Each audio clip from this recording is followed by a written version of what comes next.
ci téléphone bi ñi ngi woon Pape Djibril dégg nga bi ñuy laajte qu'est-ce qui se passe avec Mimi Touré ak conseil économique bi nga xam ni boole nañ ko ci changement bi ban jàngat nga ci mën a am. waaw c'est-à-dire que mooy bu ñu defee décret ne dañuy dindi Aminata Touré si on colle au contexte par rapport ak li ñu wax ne c'est des institutions budgétivores wala yoo xamante ni amul pertinence Aminata Touré mi ñu nommé il y a pas longtemps lan moo tax Aminata Mbengue Ndiaye subirul le même sort HCCT lu tax décret bi bu génnul aussi buy dindi soxna si nekk HCCT ak les autres institutions pendant qu'on y est mais bu fekkee ne dafa am ay raisons politiques effectivement parce que l'autre triste réalité aussi mooy avant pandémie bi gis nañ charge yi nga xamante ni ñenn ñu bokk ci parti APR defoon nañ ko ci Aminata Touré ne dafay nekk di créer réseau au niveau de l'APR Cheikh Yérim wax na ko léegi ne bëggoon na def une tournée nationale ñu ne ko bu mu génn Dakar gis nga coow li jóg ci ne dafa bëggoon a jënd ay oto yaa ngi dégg donc coow yu bari yoo xamante ni jóg na dal ci kawam ba pare et revenait de loin parce que ñàkkoon na fi place am ba ñu dindi ko ndax président Macky Sall moo ne woon qui perd sa localité perd son poste elle avait perdu Grand Yoff ñu dindi ko elle s'est battue ba dellu si waat à ce niveau là surtout moment bi ñuy nekk ci élection yi avec le parrainage ñëpp fàttaliku nañ keroog ba muy dem di rangi conseil constitutionnel pour déposer li nga xamante ni moom mooy parrainage donc mu amoon ci taxawaay boo xamante ni xëy na ce qu'on lui a reproché ñenn ñu bokk ci biir parti présidentiel bi mooy que dafa am ambition présidentielle est-ce que c'est un crime d'avoir une ambition présidentielle je ne le pense pas est-ce que mën nga continuer nekk ak président peut-être que sax de commun accord la ñu d'accord pour mu génn peut-être que moom dafa génn de commun accord avec le président de la République pour wax na nag man mënatuma toog ci kër gi génn jot na pour ma wuti ambition présidentielle peut-être que loolu mooy dal ku mel ni Amadou Ba peut-être que loolu mooy dal ku mel ni Aly Ngouille Ndiaye peut-être que loolu mooy dal tous ces gens yi nga xamante ni parce que rapport bi ñu am ak parti bi par rapport aux autres c'est différent dafa am ñoo xamante ni rapport bi ñu am ak parti présidentiel bi c'est un rapport d'adhésion ils ont adhéré à un idéal qui était porté par un homme am na si ñoo xamante ni seen rapport c'est la cooptation ils ont été cooptés oui. C'est pas une adhésion donc il ne développe pas forcément le même sentiment affectif bi nit ñi di am avec l'appareil avec l'idéal bi nga xamante ni xëy na moom lañ sosee woon en 2008 le parti peut-être que loolu ñoom Alioune Badara Cissé ñoo koy am ak ñoom Mame Mbaye Niang ak ñooñu nga xamante ni ca njëlbeen les historiques mais regarde tous les gens qui ont été cooptés dans ce parti là xoolal rapport bi ñu am ak parti bi xoolal rapport bi ñu am ak parti bi mais par contre nag li ma gis rek mooy ñi nga tudd ñëpp ku ci doon génnit doo mën ni day génn léegi parce que ku ci voilà si sa coobare génn ma ni day génne boppam léegi wala day waxtaan ak président pour génn léegi parce que même ku ci doon génn léegi dafa teel te génn léegi ci nguur gi war a tirer 4 ans ci foo xam ne ñu ngi lay soupçonné ni yow da ngaa bëgg a ñëw jël place nguur gi pour man xaru la pour dossier yi ci waaw pour dossier mais donc pour man mënuma gëm ni Aminata Touré dafa waxtaan ak Macky Sall pour génn xanaa lenn peut-être mu waxtaan pour génn pour que léegi gouvernement bi di kii ñu dugal ko ci wala dara parce que loolu aussi c'est pas exclu c'est possible mën nañ koo génne fële jël ko dugal ko ci gouvernement bi mais bu dul loolu du génn boo xam ni gëm naa ne moo ko sàkku parce que nag poste bi moom façon xaru bu ne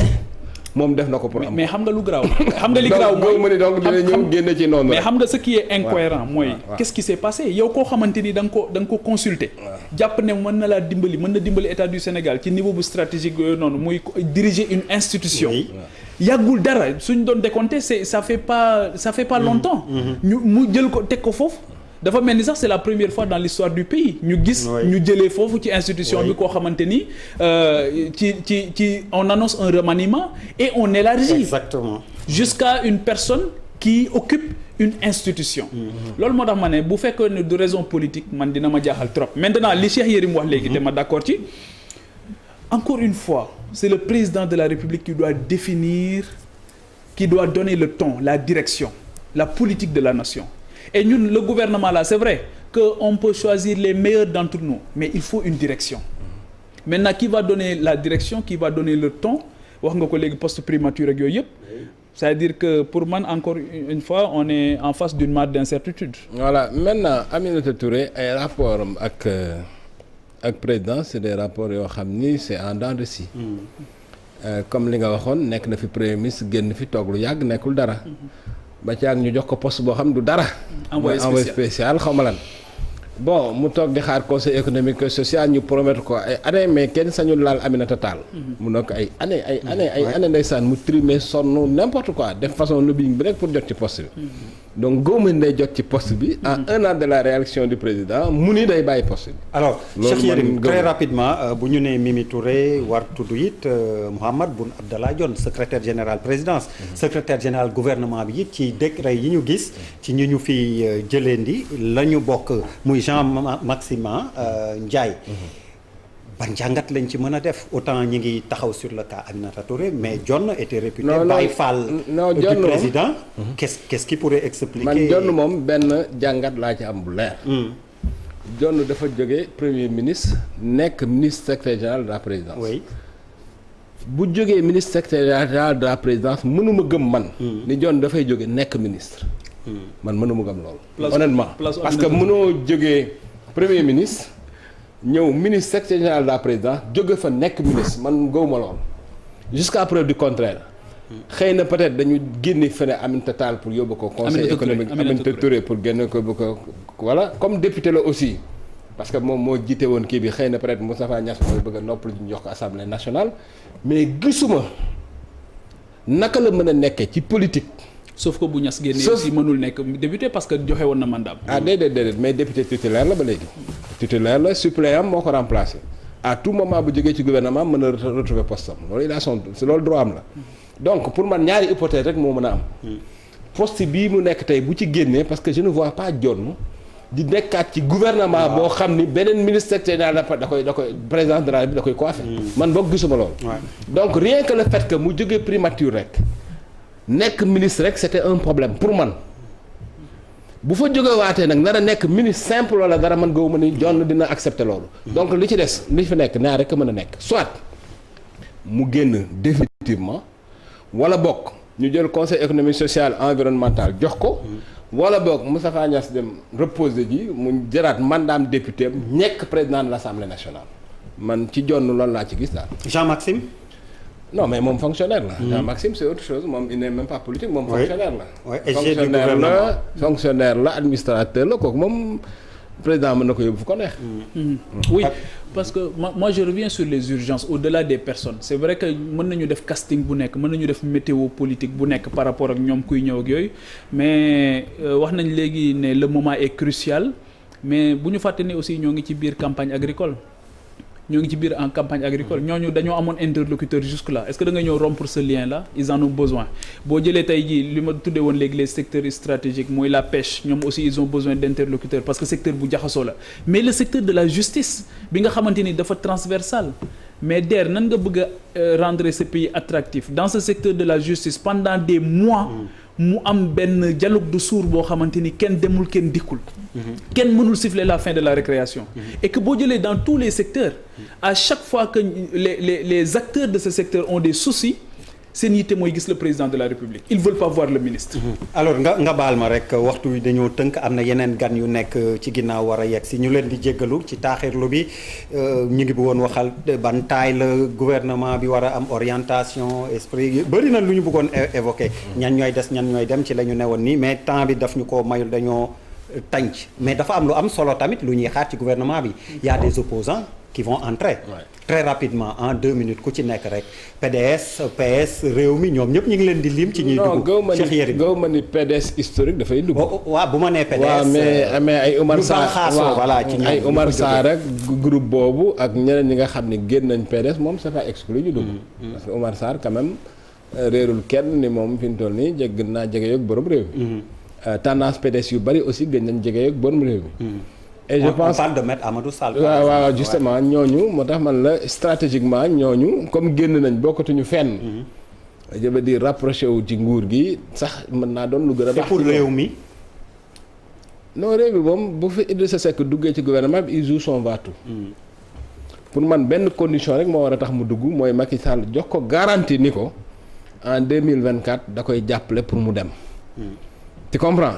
mais bu duggee nii rek pour le plaisir de dugg man je considère que man pour moom. bon ci li ñu yëgagum nee nañ dafa am ñu mu batale. dafa am non moom du dugg c'est clair que moom du dugg moom mooy dugg mais. am na ku mel ne sax Déthié Fall dugg na pale. bon bref léegi ce qui est important du loolu li am solo mooy moom bu duggee rek pour le plaisir de dugg c'est-à-dire pour dem à la sauce et cetera pour man vraiment on est en train de préparer le pays pour Sonko. alors Pape Djibril l'opposition qui va faire son entrée ñiy dugg. mën nañu dugg mais man en fait li ma doon wax léegi rek te je pense que foofu laay jeexale mooy le président a une opportunité extraordinaire pour transcender parce que les partis d'opposition les partis politiques c'est des associations privées. C'est-à-dire que le président doit se situer à un autre niveau c'est pas forcément qu'on trouve la matière grise bi ñu soxla au sein de ces partis politiques su nekkul ci partis politiques yooyu na dem jëli ko fu ñu mën di nekk indi leen pour ñu liggéey Sénégal c'est ça l'urgence. L'urgence c'est pas de gérer des alliés l'urgence c'est pas de gérer l'opposition l'urgence aussi c'est pas de décimer l'opposition l'urgence c'est pas de réduire l'opposition à sa plus simple expression. L'urgence aujourd'hui c'est de développer le pays. Voilà, d'accord. Est-ce que c'est trop lui demander? Je ne le pense pas. Mais malheureusement xam nga tout le monde le sait mais régime bi depuis bi mu fi ñëwee ba léegi fonctionné wul noonu c'est aussi ça la réalité ndaw kii wax na ko léegi. oui kon on va déballer la soxna si nga doon interroger. oui Fatou. waaw xam nga aussi je suis désolé pour man. politique nañ ko concilier ak impératif réew mi. bëgg naa nañ politique y a pas de problème mais encore une fois même bu fekkee da ngay jël ci waa réew mi. jëlal ci waa réew mi ñu mën a def liggéey bi nga soxla pour réew mi.